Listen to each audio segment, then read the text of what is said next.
FromSoftware has officially announced the first major expansion for Elden Ring Nightreign, and it is a big one. Titled The Forsaken Hollows, the new DLC launches December 4th, and it's bringing 2 brand new classes, a massive new area called the Great Hollow, and a ton of new bosses. But what exactly is in this update? How does it connect to the main game? And what might it tell us about the future of Nightreign? And so today, we're breaking down everything that you need to know, from the reveal trailer and gameplay details to speculation about what could come next. So let's dive in. Okay, so let's start with how all of this began. During Sony's State of Play Japan event, FromSoftware ended the show with a surprise, a 108-second trailer confirming the Forsaken Hollows. The trailer showed eerie underground caverns, glowing fungal forests, and towering new enemies unlike anything that we've seen in Nightreign so far. The DLC drops on December 4th, launching across all platforms, PlayStation, Xbox, and PC, all at once. And interestingly, this announcement didn't come out of thin air. Just a few days earlier, FromSoftware's parent company hinted during its quarterly earnings call that Nightreign would get new content before March of 2026. That, of course, is when the company's fiscal year ends, and so fans connected the dots right away, predicting a winter reveal, and now, well, here it is. And so yeah, no more speculation. The Forsaken Hollows is real, it's dated, and it looks incredible. And speaking of that, let's unpack what's actually inside this expansion. FromSoftware confirmed that the Forsaken Hollows expands Nightreign's roguelike world with 2 brand new Nightfarer classes, a new shifting earth environment called the Great Hollow, multiple new bosses and encounter types, plus some extra goodies, a digital soundtrack and art book for deluxe owners. The Great Hollow sounds like a centerpiece location. FromSoftware describes it as a vast cavity beneath Limveld, shaped by ancient tectonic magic. In the trailer, you can see collapsing terrain, crystalline tunnels, and massive root systems that twist through the underground like veins. It looks less like a traditional map and more like a living biome, one that constantly shifts under your feet. And of course, this is FromSoftware that we're talking about, so you can bet it'll be packed with secrets, lore, and that signature mix of beauty and dread. And now part of what makes this update especially exciting are the new classes, which we need to talk about next. First, we've got the Scholar, a class built on arcane and intelligence. They use battlefield observation and runic analysis to manipulate combat from a distance. Think of them as a support mage mixed with a tactician,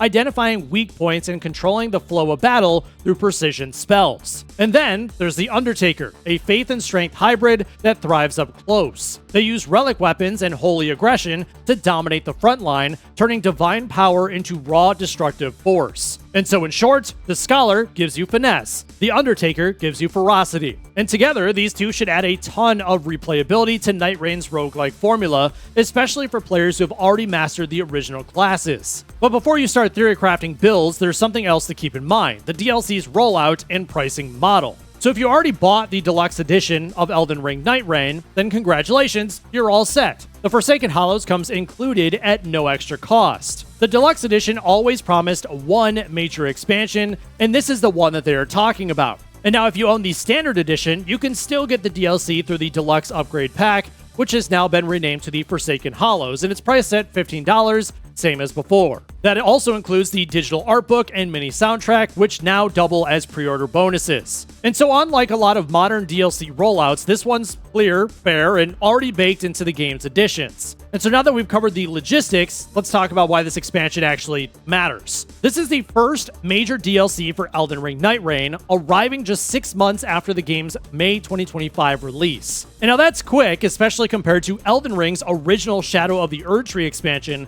which took more than 2 years. The takeaway is that Nightreign was designed for rapid expansion. Their parent company even said in its investor report that this DLC aims to extend the title's commercial momentum. And it's easy to see why. Nightreign passed 5 million sales in July of 2025, which is huge for a spin-off title. The DLC keeps that energy alive going into 2026. It also reflects a shift in how FromSoftware and Bandai Namco approach post-launch content. Instead of slow, one-off expansions, they're building frameworks, worlds designed to evolve through updates. And now, honestly, this DLC has been hiding in plain sight for months. Data miners first spotted references to something called the Great Hollow way back in August. Then, in October, eagle-eyed players noticed 2 unreleased Nightfarers listed in the in-game codex under Coming Soon. And so when FromSoftware's parent company teased upcoming content during its financial call, The community already knew. The only question was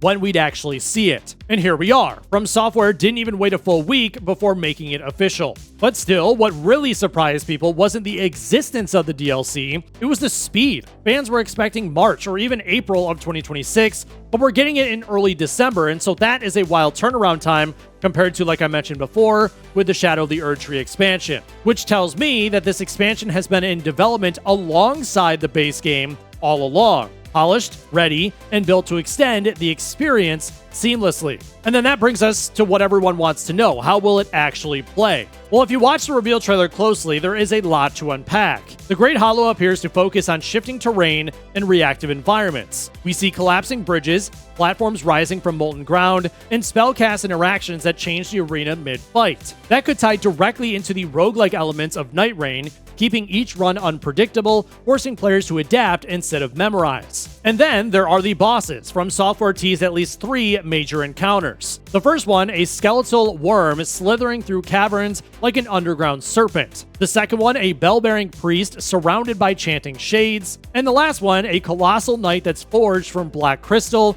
wielding a lightning-charged scythe. And now all of it feels like classic FromSoftware, mythic, brutal, and stunning. And if these fights slot naturally into the roguelike structure, we could be looking at the most replayable expansion that they've ever done. But after all of this, it also raises another question. Is this the only DLC that we will see for this game? Officially, the Forsaken Hollows is it. It's the single DLC that's promised in the deluxe edition. But unofficially, that might just depend on how well this performs. FromSoftware's parent company has already said any additional content will depend on the commercial success of the first expansion. And so translation, if this sells well, there's room for more. And now it's not hard to imagine what that could look like. Maybe a second expansion exploring a ruined city above Limveld, or something that reintroduces mechanics from the original Elden Ring. Given how quickly this first DLC came together, I wouldn't be shocked if pre-production on future content is already quietly underway. But still, let's not get ahead of ourselves. The Forsaken Hollows is already shaping up to be a huge update on its own. And personally, I'm pumped, but keeping my expectations grounded. Nightreign took bold risks. It reimagined Elden Ring's combat in a roguelike framework, and it actually worked. It's weird, punishing, and full of strange beauty, which is exactly what you'd want from FromSoftware experimenting with their own formula. The Forsaken Hollows looks like it's doubling down on all of that. Stranger worlds, more experimental mechanics, and deeper lore. If the pacing and world design stay tight, this could be the update that transforms Nightreign from an intriguing spin-off into something legendary. And honestly, the fact that they're delivering this much content just 6 months after launch, that, honestly, is quite impressive. And so there you have it. Elden Ring Nightreign, The Forsaken Hollows, arrives December 4th of this year, with new classes, new environments, and new bosses to master. If you're already on the deluxe edition, you're good to go. If not, the DLC is $15 and it drops everywhere at the same time. And now my overall question to you is are you planning to dive back in for the Forsaken Hollows DLC? Have you been playing Elden Ring Nightreign since? What do you think of the game? Did you like it? Did you not like it? Was it a good spin-off, kind of, second game to Elden Ring's success? Let me know in the comments down below. Would definitely love to hear your thoughts. Also, which class are you picking first, the Scholar or the Undertaker? And if you guys did enjoy this video, make sure to leave a thumbs up. Hit that subscribe button if you're new, as I will continue to make more gaming news videos just like this one. Until next time.